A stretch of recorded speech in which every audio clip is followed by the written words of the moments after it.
Good afternoon. I am Andrea Chisholm with the Midday News. Special welcome if you're watching on onespotmedia.com. A reminder as well that you can download our One Spot Media app in the Google Play Store or the App Store. That's the number 1 followed by the word Spot and Media. More worrying information was revealed this morning regarding the National Road Operating and Construction Company NROC, which was established to implement the Highway 2000 project. An assessment by the Auditor General's Department uncovered several weaknesses in its operations. Acting Auditor General Dolores Linton Williams outlined the findings at this morning's sitting of Parliament's Public Accounts Committee PAC. NROC recorded consistent net losses over the 6-year review period, except for 2011-12. NROC's solvency position was significantly weak, although its short-term liquidity position was fair, and NROC continually had negative equity, indicating that the entity is over-leveraged, accumulating more debt than assets.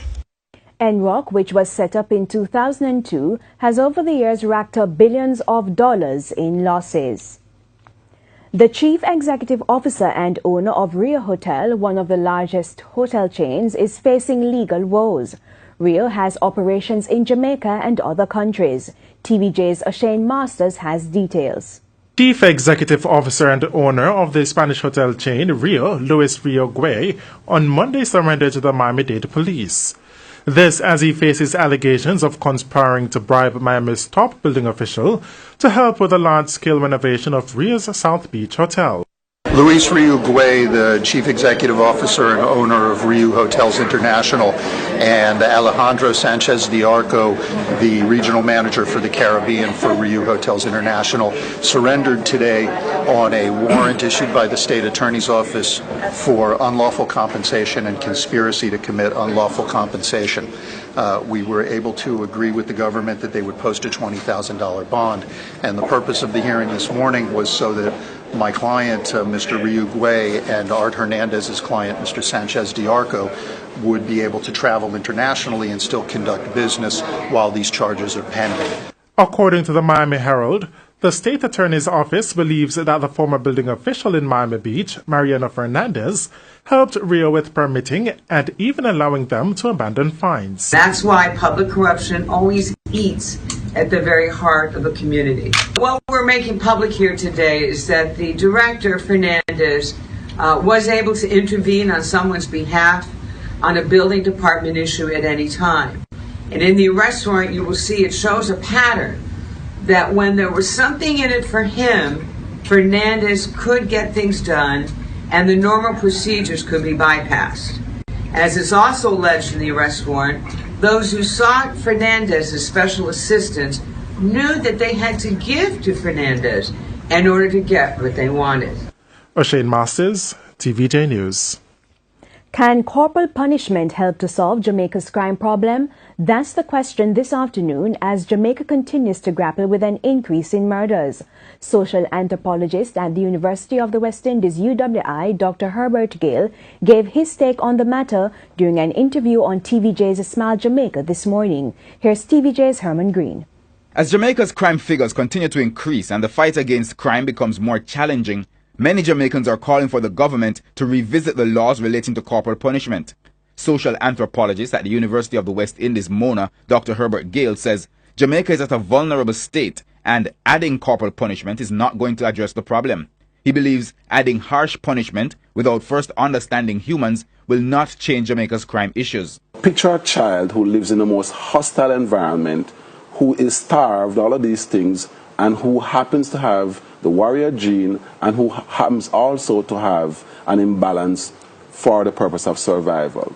Take it every day and beat it.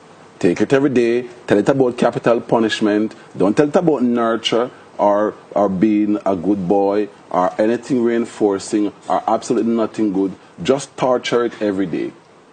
What's your result? And I think this is what we're not getting. We're not bringing science to the discussion. We're not trying to understand what causes human beings to excel. He said the crisis will not be averted if successive governments continue to focus on staying in power and overlooking the country's problems. He says that Jamaica is not poor, but how the money is spent makes it appear that the country is. Dr. Gale reiterated that the approach to solving crime should begin at the community level. He adds that mothers who live in inner city communities try hard to prevent their children from getting involved in gangs. However, their methods are doing more harm than good.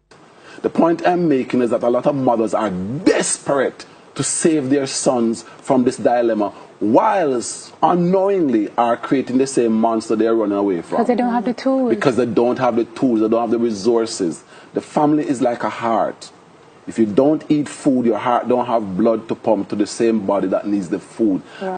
Dr. Gale said having a support system can assist some of these struggling mothers who are trying to prevent their children from joining gangs. 221 repeat killers in 9 different countries that I have studied. And it's the exact same thing. No support system. The mother is on her own. Not even neighbors help. Not nobody at all. And a mother on her own with a boy who's frustrated. The mother is frustrated. They're both hungry. What do you think is going to happen? Herman Green, TVJ News. 5 persons were left homeless this morning as fire destroyed a 5-bedroom apartment and a shop at Balaclava, St. Elizabeth. The cause of the fire is unknown. Head of the St. Elizabeth Fire Department, Deputy Superintendent Conroy Gans, says 1 unit from the Santa Cruz station responded to the fire call received at 3:01 a.m. When the team arrived, the building was engulfed in flames. The owner of the grocery shop, Brenton Clare, explained what happened. Me hear a strange sound, something bloom like I don't know, you know. Somebody listen good, then hear more shuffling and we rush out. The other youth were outside, call me and I say, yo, like fire in the shop. So we rush out and fire up the shop and I try to get some water in there, but fire too high in there already, you know. I don't know. Never have nothing left in the plug-in. At least $2.4 million worth of goods and furniture was lost in the fire. He said his shop was not insured and he was unable to save anything. I couldn't get to save nothing because we have the elder them and we have to rush to get them out, and 2 elder man there and partially sick, you know, so me if you get out nothing, I have to carry them to safety. The fire department is again calling on the government to build more fire stations in St. Elizabeth so they can effectively serve communities.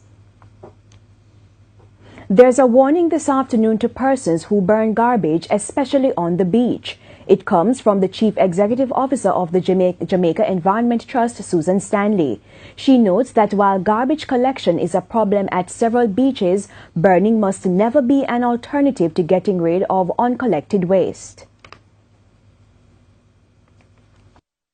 In the case of beaches, if you're talking about maybe seagrass or sargassum or whatever it is, seaweed that has washed up on shore, that does not need to be burnt. It does not need to go, you know, trees and leaves do not need to go into garbage bags to be taken away, right? They will break down very easily, naturally on the beach.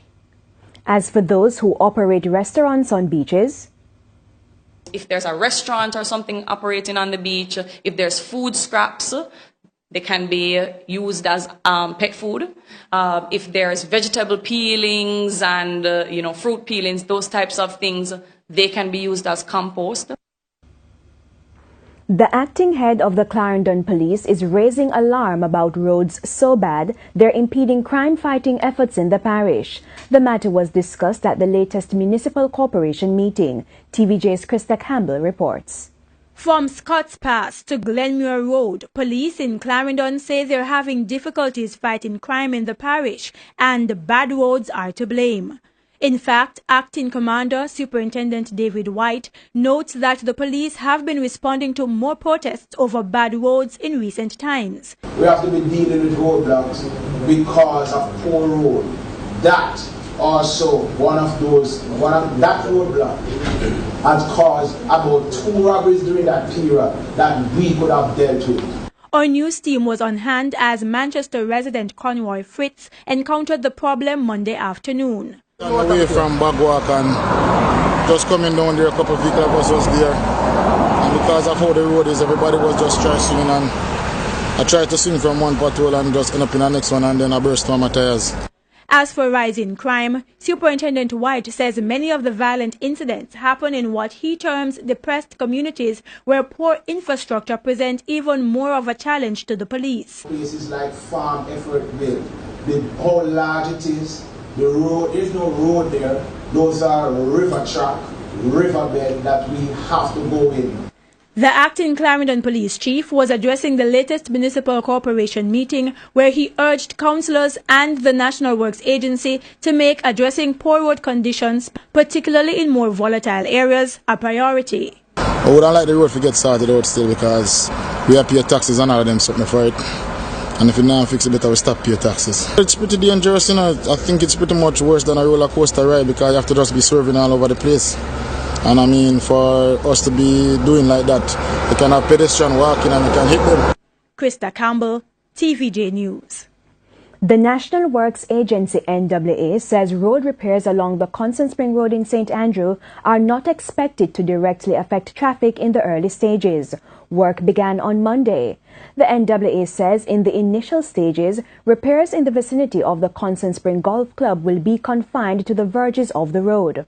NWA Communications Manager Stephen Shaw says 4 kilometers of the road between the Red Hills Road intersection with Eastwood Park Road to Manor Park will be reconstructed over the next 14 months. He says the road will be widened from 2 to 4 lanes with sidewalks and a concrete median. Mr. Shaw is advising motorists to make travel plans as there will be some inconveniences during the project.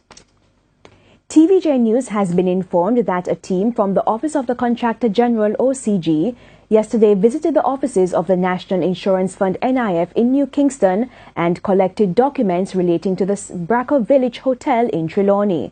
The hotel is owned by the National Insurance Fund but managed by Spanish company Melia Hotel. It could not be ascertained what prompted the OCG's visit to the NIF. The 24-acre property is being managed by Melia under a 15-year lease agreement with the government. In news overseas, South Africa's ruling African National Congress ANC is demanding the resignation of the country's leader, Jacob Zuma. This follows a corruption scandal that has sapped support for the party once led by Nelson Mandela. Details from the CNN. In its wisdom, the NEC decided as follows. 1, to recall its deployee, Comrade Jacob Zuma, in accordance with Rule 12.2, Rule 12.2, 21.2 of the ANC Constitution, which accords the NEC the authority to recall its deployees. There should be continuing, we agreed also that there should be continuing interaction between officials of the ANC and President Jacob Zuma.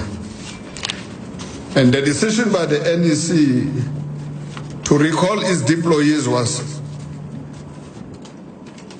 only taken after exhaustive discussions. And the decisions of the ANC provides, we believe, certainty to the people of South Africa at a time when the economic and social challenges facing the country require urgent and resolute response by all sections of society. All is set for Saturday's 8th Grace Ben Francis Track and Field Invitational at Vere Technical High. This year's meet will consist of 5 championship events, including the Class 1 Girls 100 meter, Class 1 Boys 400 meter, Class 1 Boys 4x100 meter, and Boys and Girls 4x400 meter relay opens. $40,000 will be on offer to each school who win the event, while the top coach will be given $30,000. Vice Chairman of the organizing committee, Tamara Williams-Gale, says the meet forms a big part of preparations for the ISA Boys and Girls Championships. I think it's very important due to the fact that it's about 1 month away from the Boys and Girls Championship. I am sure that most of the coaches will love to come to this meet to see how far their athletes are in terms of preparing them to compete at the Boys and Girls Championship and also to qualify for the Boys and Girls Championship. The meet is set to get underway at 9 a.m. on Saturday. Ben Francis himself will be patron of the event.